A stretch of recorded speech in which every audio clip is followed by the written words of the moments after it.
We look over to our Seattle Sounders here, who made three moves, over the past week, as well as finding out about the Club World Cup.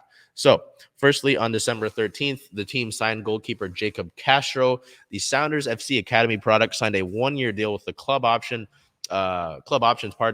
for 2024 through 2026. Castro now becomes the 21st homegrown player in Seattle Sounders FC history. He recently finished a collegiate career at San Diego State, having previously been at the University of Washington, where he was a two-time All-Pac-12 selection. Castro, now 22 years old, joined the Sounders FC Academy in 2017 and made 4 appearances for the Tacoma Defiance as an amateur. He wanted to play at Washington for 2 seasons before ultimately transferring to San Diego State, where he earned those All-Pac-12 honors in the 2021 and 2022 seasons. The Spanaway native became the first Aztec goalkeeper since 2006 to be named to that All-Pac-12 first team in 2021 after starting all 17 of their matches and allowing just 16 goals with 7 total shutouts.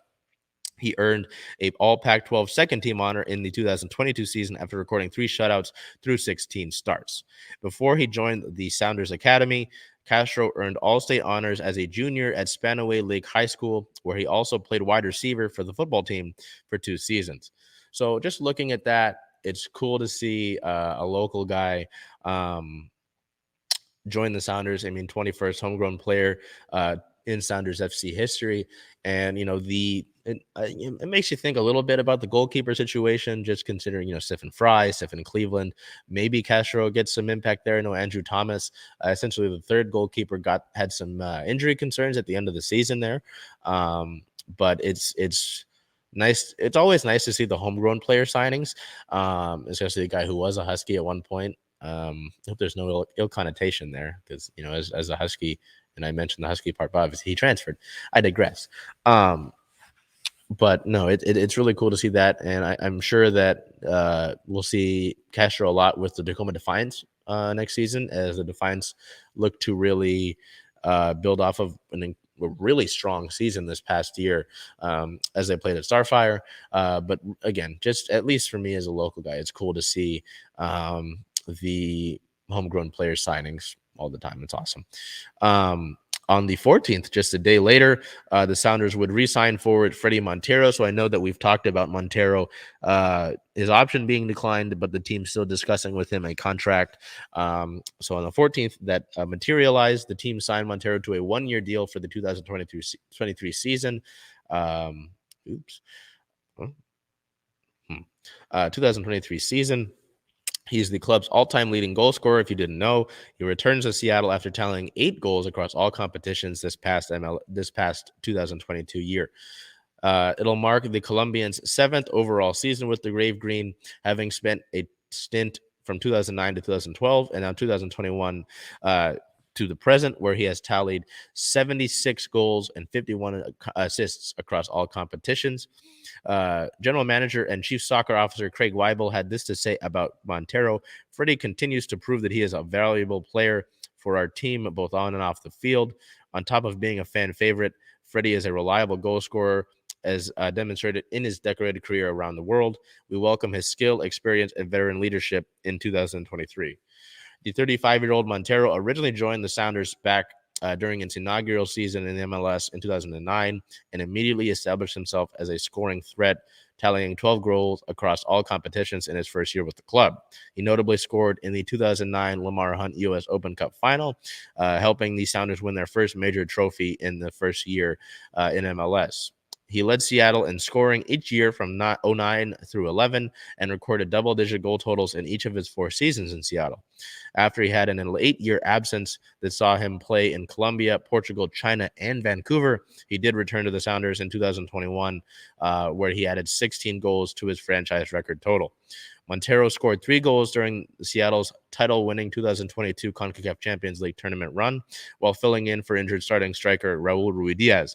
In addition to his club's record 76 goals across all competition, he does rank second in club history with 51 assists. So, at least in the Montero deal, it's nice to see Fredy rejoin the team.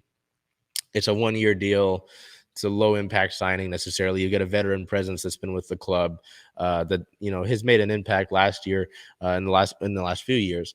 But I know Seattle is still looking for a sort of backup striker, an impact addition to this club in this offseason. That is up to Craig Waibel and the staff. But it's nice to see Fredy back, especially considering it's a 1-year deal. When he gets up there in terms of age, well, I don't want to say that. You don't necessarily want to give him a longer deal than a year. With Montero, I think a year-to-year basis is a good thing there, and I'd leave it at that. And then the final move for our Sounders over their past week on December 15th, the club traded forward Sam Adeniran to St. Louis SC. This was a surprising move to some. Seattle received $100,000 in 2023 general allocation money and up to an additional $100,000 in 2024 general allocation money. The Sounders announced that they traded Adeniran to St. Louis SC in exchange for that money. That additional money in 2024 is if certain performance metrics are met. Seattle also retains a percentage of a future transfer fee through 2025. With this trade, Seattle's roster sits at 26 active players.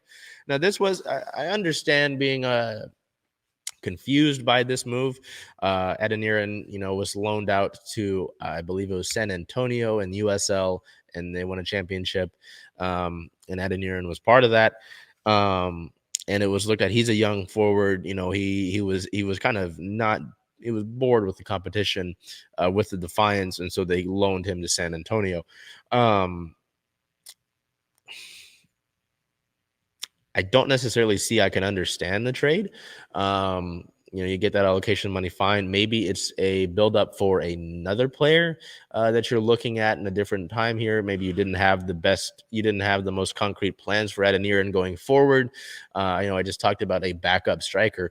Adeniran's fit more as a wing when he's played with the Sounders. I know that St. Louis SC has talked about using him as a striker, but I don't know. It's an interesting move. Ultimately, the moves that will follow this one will help dictate what happened here.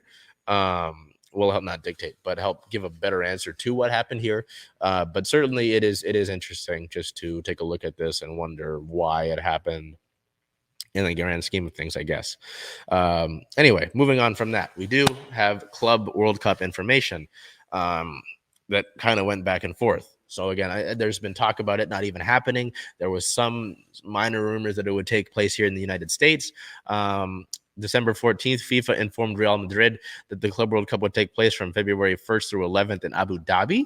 And then we found out on December 16th that the Club World Cup will take place in Morocco. So on the 16th, FIFA announced that the 2022 FIFA World Cup Club World Cup, is being held in Morocco from the 1st through 11th of February in 2023. So that part was right. That part was accurate.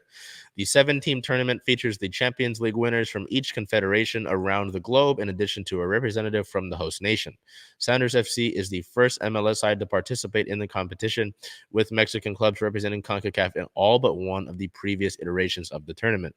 Deportivo Saprissa from Costa Rica took part in the tournament back in 2005. This will mark the third time that Morocco has hosted the competition, having done so previously in 2013 and 2014.